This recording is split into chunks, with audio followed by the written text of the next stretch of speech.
That's weird. Okay, so I think we have everybody that we need. So we'll call this to order, we'll do the roll call. Yes, Committee Chair Miller, Here?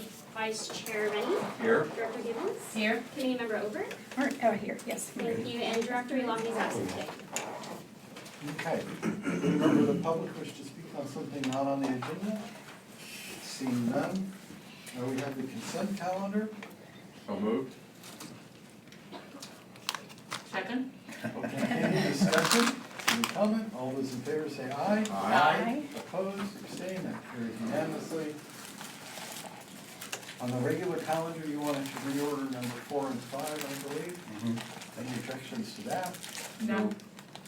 Just for the committee's information, we have on the phone Michael Burnwanger he's our financial advisor. So we have a hard stop at 1:30, so we're just gonna move along. CEO's report.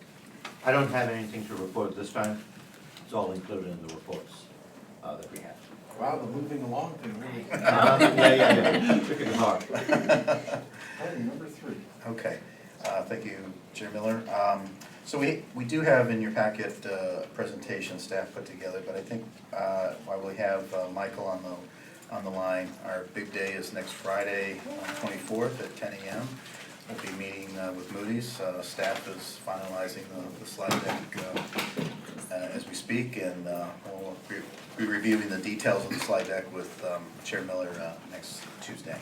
But having said that, I probably, rather than go through the slide deck, I'd rather just defer to Michael, maybe just talk big picture of the process and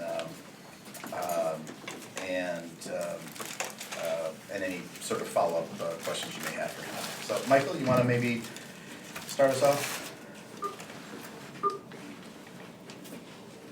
Sure, yeah, happy to jump in. Okay. Good afternoon, everybody. Hello. Hi. So we're in the process with Moody's. We have a full 2-hour management meeting with them, where staff is doing a great job pulling all this information together. It's a lot to sort of package together in a way that the agency can digest. But it really is going to be a deck that tells your story from inception to today, and then sort of what's to come in the future. The meeting will be sort of hopefully a dialogue with 2 or 3 folks from Moody's. From there, what will happen is they will they may have some follow-up requests for information and data, and at some point they will have everything they need where they can bring it to a full credit committee, which is a grouping of, they don't really tell us all the details, kind of super secret backroom kind of stuff, but they have anywhere from 5 to 8 individuals sitting on the rating committee, where the folks that we meet with next week will present your credit case to this committee, and they will make the case for some level of rating outcome. Once they've all kind of agreed on what that should be, they'll communicate back to us. It will be, at first, a confidential process. We want to have the opportunity to have additional dialogue with them if necessary. So it's not going to be, they communicate and it's made public right away. So there will be a little bit of, a waiting period and potentially have additional dialogue with them about their initial credit assessment. But if we're in agreement and there's no additional dialogue necessary, and you agree, that could be made public pretty quickly thereafter. So I'm happy to touch upon anything else, Don, that I might have jumped over, but that's kind of the process. That should take about, we have this meeting, and then just depending upon kind of what else they need and, additional back and forth, it usually takes maybe 2 to 3 months, ballpark, sometimes longer, sometimes shorter. So I wouldn't be alarmed if it's faster or slower. It's just kind of how busy they are and how promptly they can get their group together. How does our story look compared to those who've recently been given credit review? I think your story's great. I think I don't want to be that guy, but I think you can expect, our expectation is that you would be rated no worse than Moran or PCE.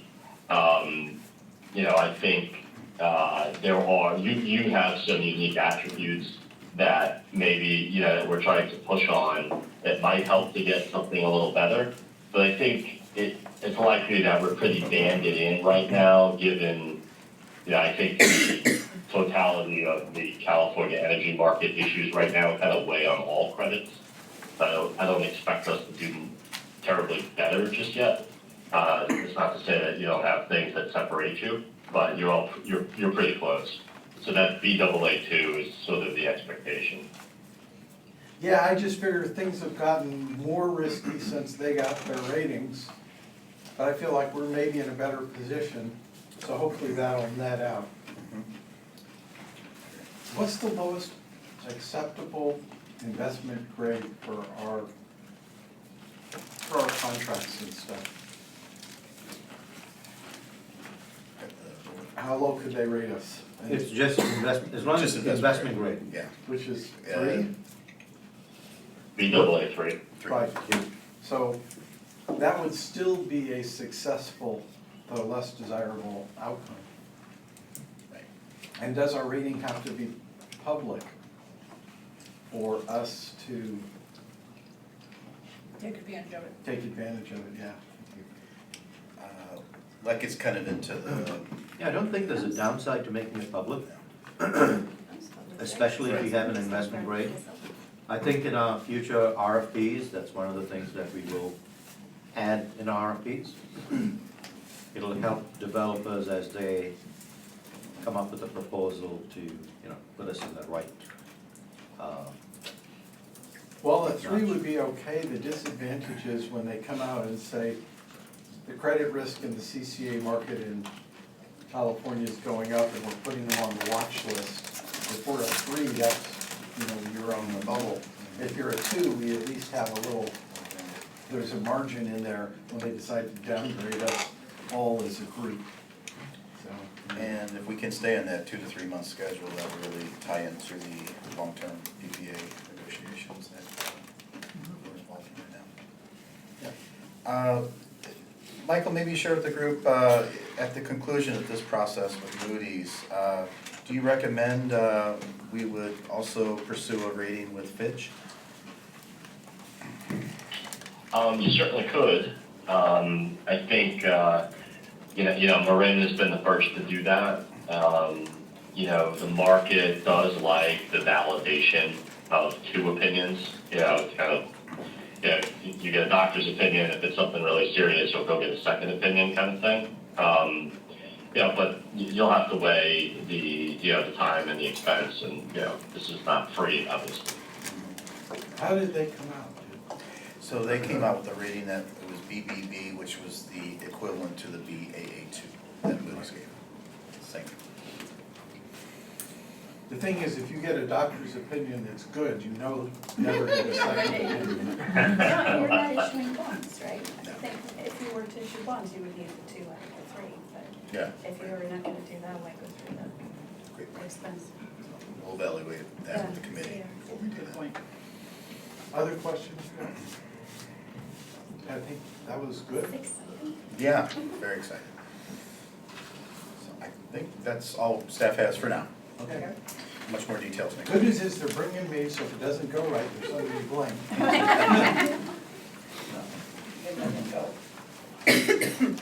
One more item. Okay, Michael, we're done with the credit rating update discussion.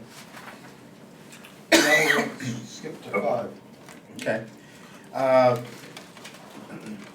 Do you want to, Michael, maybe just start us off with the power prepay process, where we're at right now, and what we're going to be doing over the next couple months, and some of the responses that you've gotten, and possible where we stand right now in the tax-free range, as far as we wouldn't pull the trigger on this deal right away because those spreads aren't there, but so maybe you just want to update the committee, and then also at the end of Michael's talk, I'll just fill you in on a meeting we had with CPUC yesterday as well. Sure, happy to jump in again, and please, Don, if I forget something, which happens, feel free to steer me here. No worries.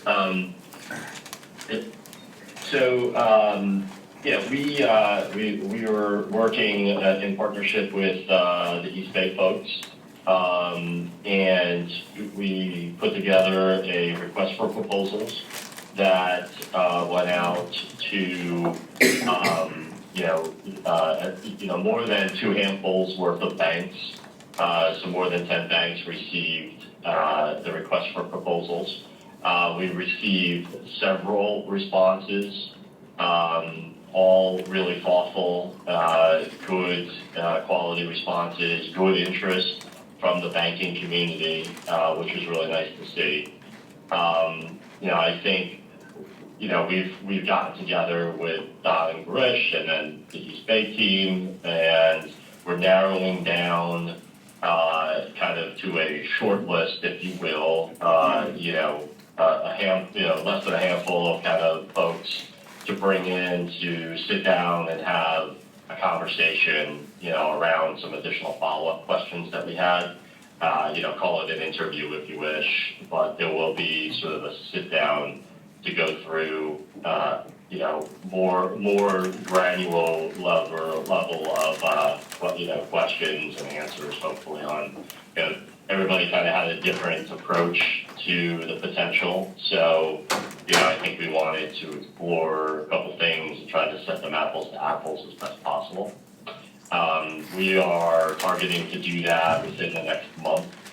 And I think from there, the hope would be that 1 or 2 of the banks really kind of rise to the top where, you'll be able to continue to move forward with them and, structure something. It would take a considerable amount of time potentially to document the structure. So you're talking anywhere from 3 to 6 months. Which is actually fine. The market today is not really favorable for these transactions, but that ebbs and flows. Rates go up, rates go down. So we're moving now to package something potentially that could be something that you can execute on when the market comes back, and you can capture the hoped for 10 to 12% savings on some of the contracts. It's been really, it's been nice to see, that there's been more, banking coverage through the process than what you've seen in the line of credit space for the CCAs.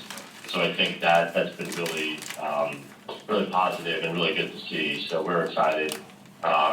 We've got the top banks that are in the market, so that's really good. I think all of this is non-binding. At any point, you can walk away. So, I think, it's sort of it's still in an exploratory mode, if you will. Bottom line, we're not gonna move till the spread widens between municipals and non-municipal, right?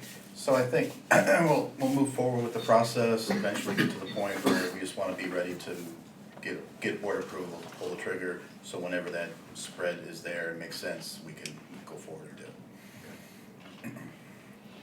When does the supplier come into the mix in terms of when do you need to novate?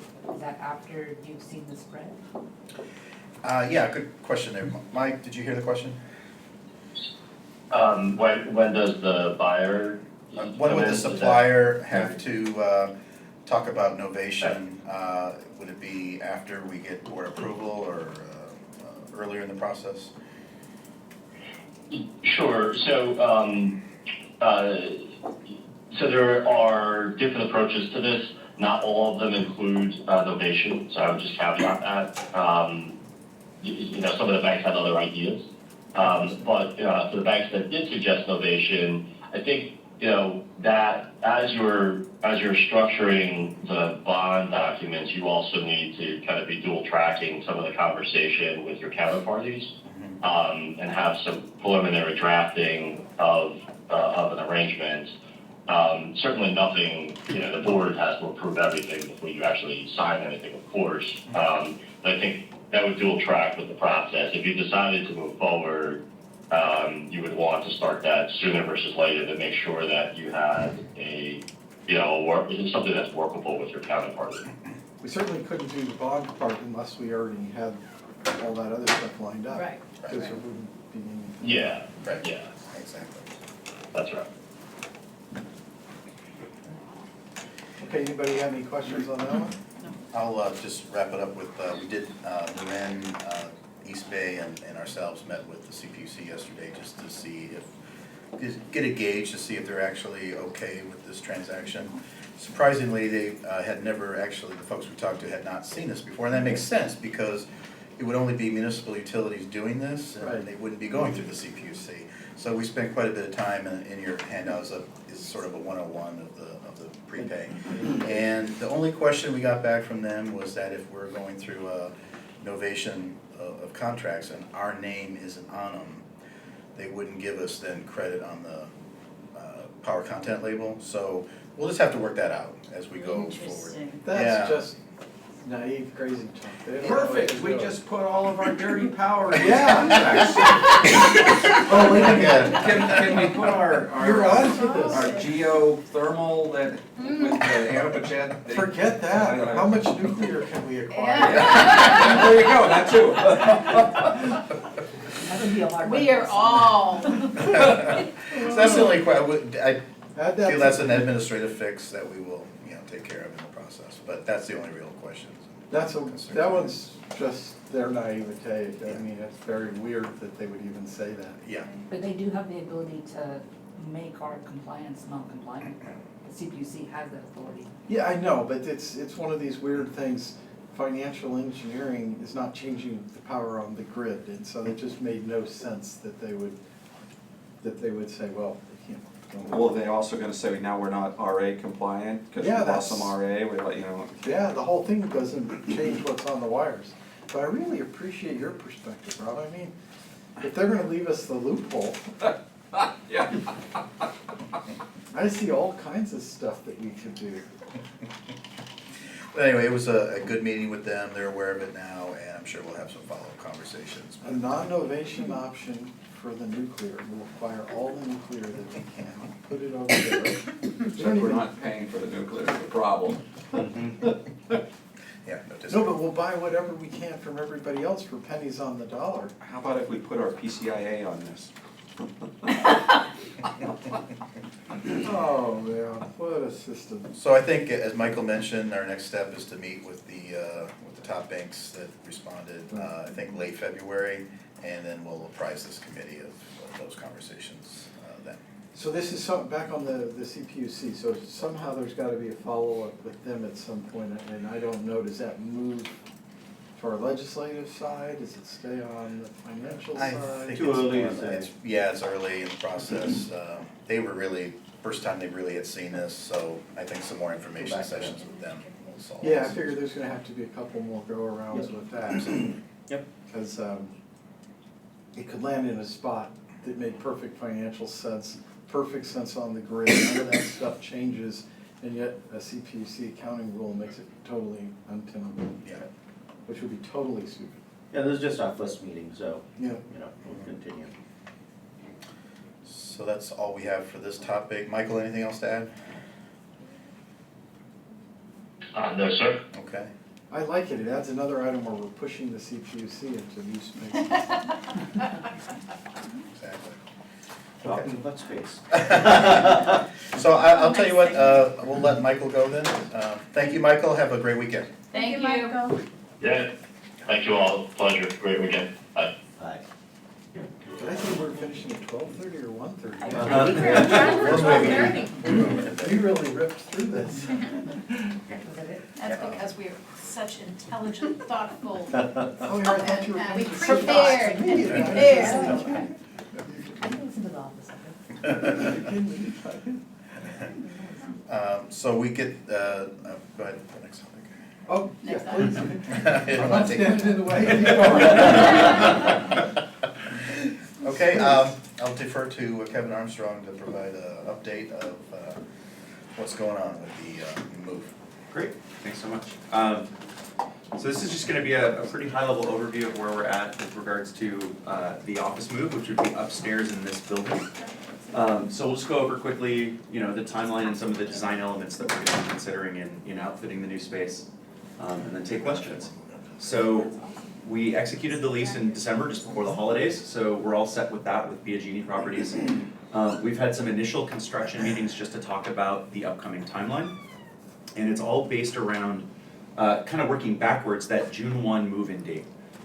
So right now, the space upstairs is still currently occupied through the end of February. So right now, we're working with the designers to sort of think about layout options and start looking at finish options and furniture options to begin to have, some finality in the next week or two to get plans submitted to the city of Sunnyvale on or around February 1. And with that in mind, we're all hopeful that the month of February would be more than sufficient to get those plans permitted and turned around back to us, so that construction can begin when the space is vacated on March 1st. So right now, we're just in the design phase. We have a meeting next week with the construction team through the landlord to talk about some of those items and issues, which we'll explore a little bit on the next one. And then construction should be in the 2 to 3 month sort of range. So right now, everyone's pretty comfortable with that timeline. No one feels particularly rushed. So we should be just fine to move in June. And my interpretation is, even though we're occupying the space for construction, we're not paying until June 1st, is that Correct. the way? Yes, correct. Okay, February good. 29 must be a leap year. It is. Taking So- advantage of that extra day. You're on a roll.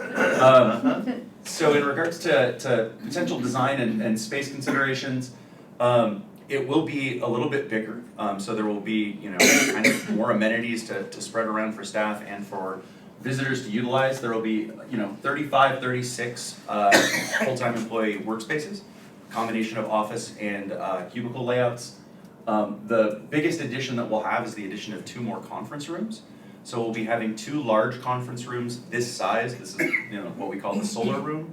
One of them will be sort of at the prow of the building, which juts out over El Camino. So it's going to have glass windows on 2 sides. That'll be the nicest of them. And then a similarly sized one that also has an exterior window. And then we'll have 2 interior small conference rooms. So we're not gonna change the size, and the reason I asked that is this room for some meetings. It is gonna be bigger than this. It's Okay, bigger than this, yeah. Yeah, it's, okay. it'll comfortably seat 12, but there's Yeah. actually more room on the Yeah. side, so like, just the space between the chairs and the second by the wall, there's more room there. One of the things they did in all the conference rooms at Apple, because of the space constraints, was there were no chairs on the walls. They put in these big, huge benches Oh. down the walls. That's a great idea. Every conference room, so all the chairs were the ones around the tables, and then it was benches Yeah, on the good side. idea. Sorry, staff members, I sat on a lot of benches, they were comfortable if you get good ones. As long as they have a pad on. But it saved a lot of space, because the bench is only, 20 inches deep or whatever it is. Yeah, all our committee meetings are gonna be a lot more comfortable, Okay, a lot more comfortable than before. We can tough it excellent. Well, if we're uncomfortable. That's a good fast. suggestion, so Right. I'll bring that up with our design team. The rooms will have dual mounts for screens, so if we wanted to have the option of having 2 screens mounted for side-by-side presentation materials, that'll be available. And then, the other big, I think, space consideration or enhancement is that we're gonna have more space to utilize just regularly for sort of staff coordination and collaboration. So our break area will be bigger with seating so that people can have a quick sit-down meeting, talk over a document or whatever. Along with the added conference rooms, I think that'll just make working together a lot more easy than it seems to be here, where most of our meetings get conducted standing at somebody's cue. Right. And then with that, there will be a small amount of space right off the lobby, and then another area just outside the 2 large conference rooms that we're looking at furniture options to utilize, either for consultants, somebody that's in to work for a day, directors who come in and, have time before or after a meeting that they need to utilize and be productive. One option would be to utilize some of that space for like a private phone calling booth. because that still is, always one of those considerations with a more open office.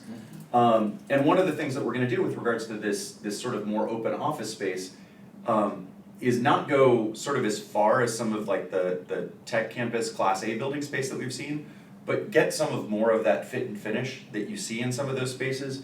So the lobby and the break area will have polished concrete floors and a bit more of an exposed ceiling, probably painted black like this with these, hanging clouds or sort of soundscape elements to them.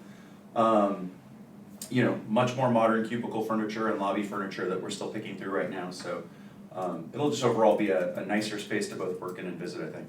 And the office space area is not gonna have polish, it's gonna have rug floor. Yeah, and we're looking at a variety of different carpet tiles to use that would coordinate with the overall SVCE color palette. And I'm just thinking from a noise perspective, be careful you don't design something that reflects the noise all over the place and makes it harder to do work. Yeah, I mean, these will just be in those two lobby entry and break areas, but definitely using some of these sound absorbing panels, Right. both for sound purposes and to cover up just all the mechanical equipment above it. Okay. Sometimes I've definitely. seen people forgot about the sound aspect and rooms are just unusable when you Yeah. get 10 people in them kind of thing. Been to the Apple campus? Did they do that there? Everything's glass and concrete, and it's amazing. Is it noisy? It's relatively live. Yeah. Maybe Kevin, you could add a couple of things of the feel of openness, that's one, and how much larger the break room is compared to. Yeah, so in terms of openness, when we look at sort of, partition walls and cubicle furniture, we've started our investigations with partition walls that are at what are sort of the seated privacy. In certain places, like along the edge of cubicles that are near the break area, we'll probably have a taller element there just for that row. But you'll be able to see across the office much better. It will mean getting rid of those, overhead cabinets, which frankly is fine because they're very massive and we've realized that nobody really utilizes them that much. So we'll have rolling storage under the work surfaces and probably side storage cabinets at the workstations where needed. So you'll just be able to walk through and see across much better. And all of our discussions with the designers and the furniture consultants, everybody, is really, to your point, Director Rennie, concerned about sound, but an extra foot of partition wall in a cubicle doesn't change that at all. I mean, it's behavioral, it's having those spaces to be able to take your conversation somewhere else rather than stand at the cubicle entry. So we're really trying to make sure that that's the way that we, kind of deal with this sound issue more than leaving up high walls that block visibility across the office. So the break area. So it has a dishwasher. And I think the other one we're having to give up on, right? We can't do cooking, we checked a couple of We times. did. Their insurance Yeah. just won't allow it. Counter space is gonna be larger, and that's where we can actually have some of our all-hands meetings. Right. So we were debating between, do we wanna have a conference room that can hold more than 30? And it's kind of like, we don't really need it, so the conference room will be more comfortable than what we have here. But when we wanna have our all-hands meetings and maybe some social get-togethers, that'll be in the break room, and the break room opens into the patio.